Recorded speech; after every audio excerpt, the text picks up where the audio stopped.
Cuando piensas en el Papa, piensas en la fe, en la espiritualidad. Pero, ¿y si te dijera que la figura del Papa moderno es hija directa del Imperio Romano? Sí, del propio imperio de César, Augusto y Constantino. En este video te contaré cómo el imperio más poderoso de la historia moldeó literalmente a la Iglesia.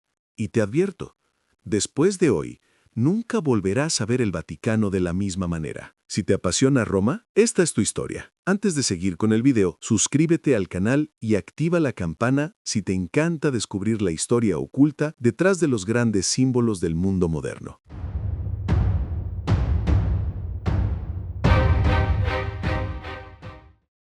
En el primer siglo después de Cristo, Roma era el centro del mundo conocido. Sus leyes, su lengua, su arquitectura e incluso su religión influenciaban profundamente cada rincón del imperio. Y fue precisamente en Roma donde, según la tradición cristiana, llegó San Pedro, el apóstol a quien Jesús mismo confió las llaves del reino de los cielos. Pedro murió mártir, muy probablemente durante las persecuciones ordenadas por Nerón, entre el año 64 y el año 67 después de Cristo. Y sin embargo, de aquella muerte, nació una de las instituciones más longevas de la historia, el Obispado de Roma, que con el tiempo se convertiría en el papado. Pero atención, el título de papa aún no se usaba. Era simplemente uno de los muchos obispos del imperio. Y sin embargo, por el hecho de dirigir la comunidad cristiana en la capital imperial, el obispo de Roma empezó pronto a ser reconocido como una figura de referencia. Con la expansión del cristianismo, la Iglesia empezó a estructurarse siguiendo un modelo decididamente romano. Las diócesis, hoy término típico de la organización eclesiástica, eran originalmente circunscripciones administrativas del imperio, introducidas durante las reformas de Diocleciano en el tercer siglo después de Cristo. También la curia, hoy centro administrativo del Vaticano, era el nombre de las asambleas ciudadanas de la antigua Roma. La Iglesia no solo se inspiró en estas estructuras, las heredó directamente, integrándolas en su funcionamiento. Y luego está el latín, la lengua oficial de la Iglesia católica, aún hoy utilizada en documentos solemnes y en la liturgia tradicional. No es una lengua sagrada en el sentido religioso del término, sino la lengua del imperio. Esto porque, cuando la Iglesia se volvió oficialmente tolerada y luego favorecida por las autoridades romanas, adoptó lo que ya funcionaba para gobernar un vasto territorio, la lengua del poder. El punto de giro llegó en el IV siglo.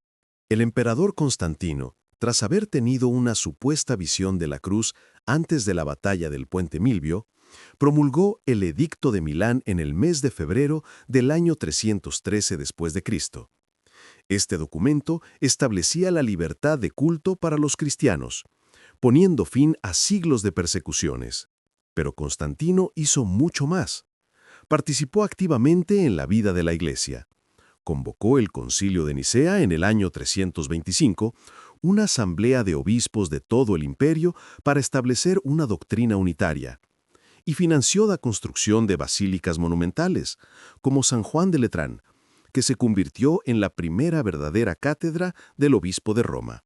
El Papa aún no era el jefe indiscutido de la cristiandad, pero empezaba a asumir un rol más definido, estrechamente ligado al poder imperial. Después de la caída del Imperio Romano de Occidente, ocurrida en el año 476 después de Cristo, con la deposición de Rómulo Augustulo, la Iglesia se encontró en una posición única. Mientras las instituciones políticas colapsaban, el obispo de Roma permanecía. Era el único punto de referencia constante en una época de inestabilidad. Y así el Papa, que antes era una autoridad principalmente religiosa, comenzó a ejercer también un poder civil. Organizaba la defensa de la ciudad, gestionaba los suministros y se ocupaba de la asistencia a los pobres.